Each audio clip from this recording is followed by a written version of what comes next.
We have Chargers and the Ravens. So I think of this game. So I think of these teams too.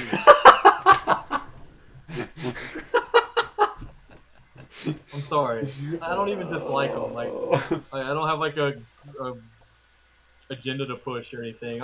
I'm happy the Chargers cut Drew Brees and let us win the Super Bowl. The Ravens, whatever. I don't have a very strong opinion of the Ravens either way. I know I shit on Joe Flacco last week, but I don't care if he does good, then good for him. And I don't really particularly like anyone to suck. But these two teams right now are just not good. They're just not. Philip Rivers is playing some damn good football, but it's not enough.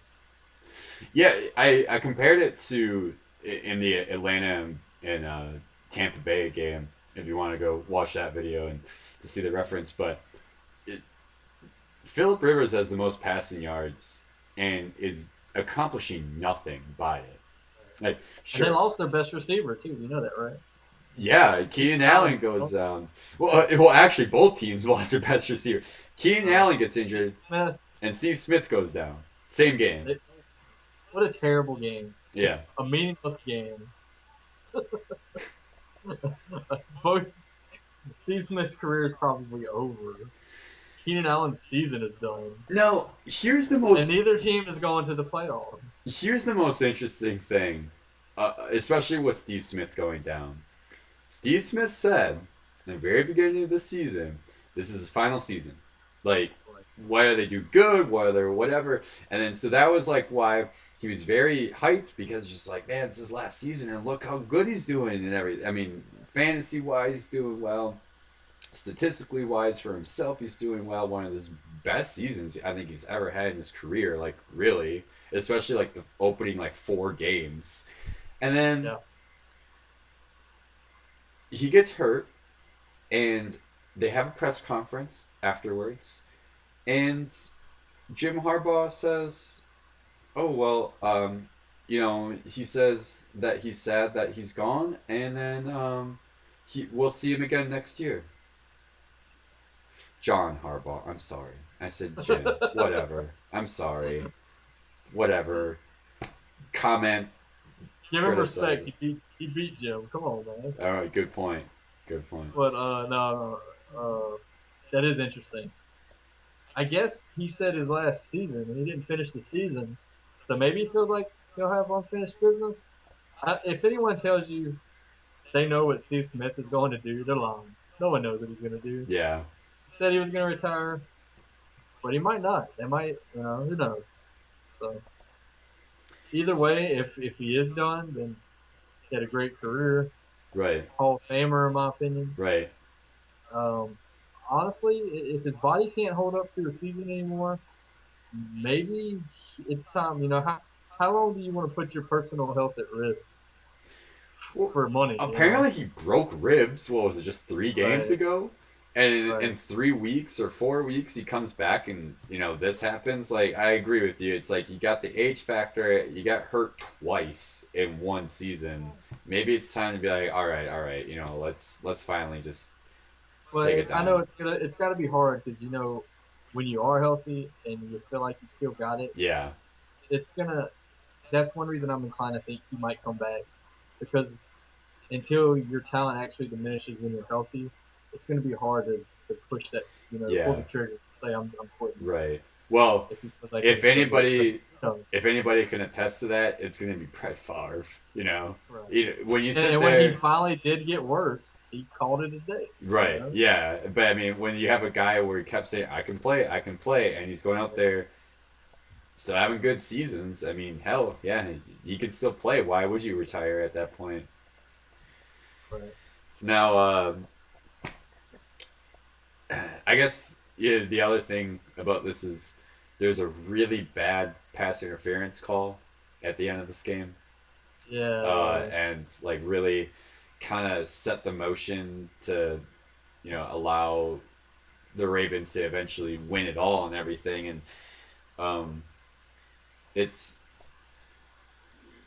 I the only thing I guess I'm gonna say about it, this is happening too damn much in the NFL this year, where it's the end of the game. you know, maybe 4 minutes left of the game. Usually it's under the 2 minute warning.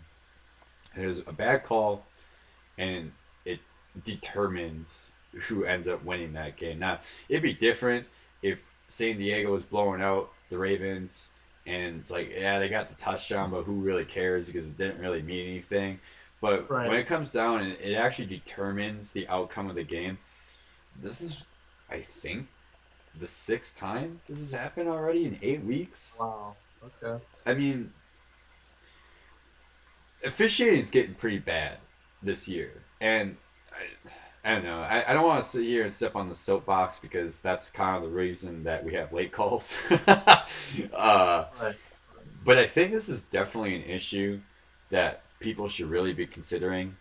Uh, Maybe fans should be considering. And as much as what, honestly, as much as that fans can sit there and complain on social media or even write snail mail letters to Roger Goodell himself, is really not enough. But this is something that the NFL should be considering more. And I think they have been because you mentioned this earlier. I forgot if we talked about this on the show or if this is our own personal time, but you said this is the second most penalized season in NFL history. And It was up to it was a couple weeks ago. I don't know if that stat still holds true or not, but my guess is it probably I does. would guess so. And, you know, is the NFL trying to correct these type of games by throwing more flags to try to deter more penalties because hey, if you throw more flags, the players going to be more cautious. Well, I got a little news for the NFL. That's not going to deter shit. You can throw as many flags as you want. Players are going to play how they play. The end. Right. But on the other side The of what the officials are, this is happening too damn much. Way too damn much.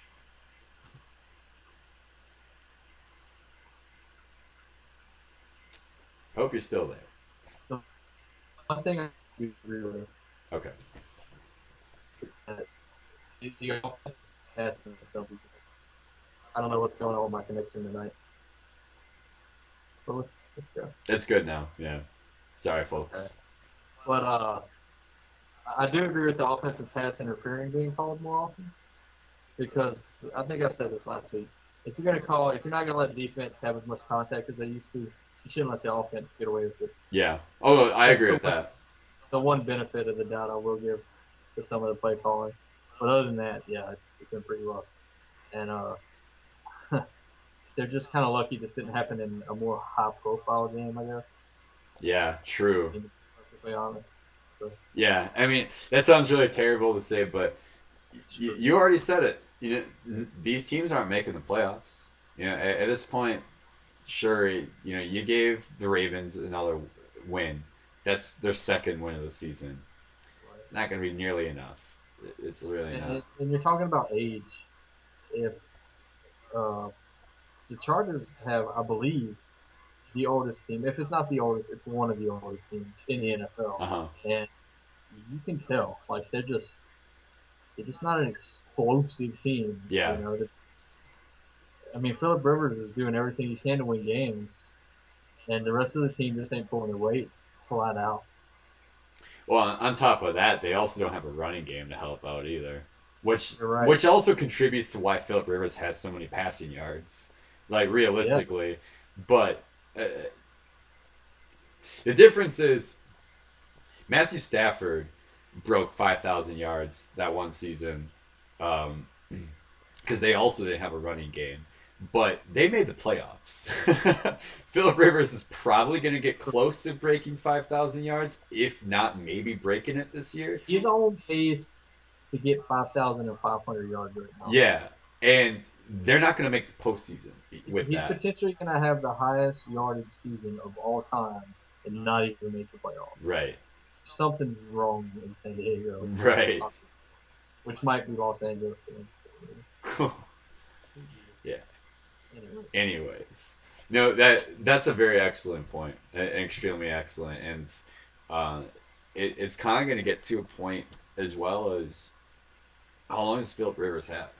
You know, right. uh, how long is he gonna how many times are you gonna have to pass this many yards and not get anywhere with it? You know, You're looking at a guy with probably 7 years left in the league, uh-huh. roughly, and he's on a team that's in rebuilding mode. So that's not good. Yeah, You're gonna waste some years of his prime rebuilding a team again, yeah, again. I don't know. It's You got to feel a little bit bad for him right now because he's playing some of the best football out there, and he's just his team's not doing it for him. So right. Yeah. Sorry, Charger fans. It's just it sucks that you gotta sit there and live with that. You're like, man, quarterback's doing the best he's probably ever done, and now we can't fucking win games. But I think the best way to recap this is something you said earlier in the video. You had two of your. oh, Oh, besides that, both teams lost their star wide receivers, and for what? You know, you, I don't know. You did. You lost it. Like where are you gonna go down with the rest of the season? I mean, not better that. luck next year, guys. Pretty much, yeah. Pretty much. Just hopefully you get some next year. And that. Yep. Anyways, with that, you can tell us how you feel about of the week, and you can follow us on Facebook and Twitter with the link in the description below at Cajun and the I can't even fucking talk at Cajun and the Cheesehead is our Twitter. Something like that. Something like that. Yeah, whatever. Yeah, you follow us. Yeah. Some people follow us. Had the official Milwaukee Brewers follow us the other day. That was cool. That is not the official Milwaukee You're Brewers. the well. That is someone pretending. You know what the Milwaukee Brewers are doing? Pretending to be a good MLB team this last season. Damn. That's hitting it real. I can't even fucking wrap up this video. Whatever, we're done. Shit.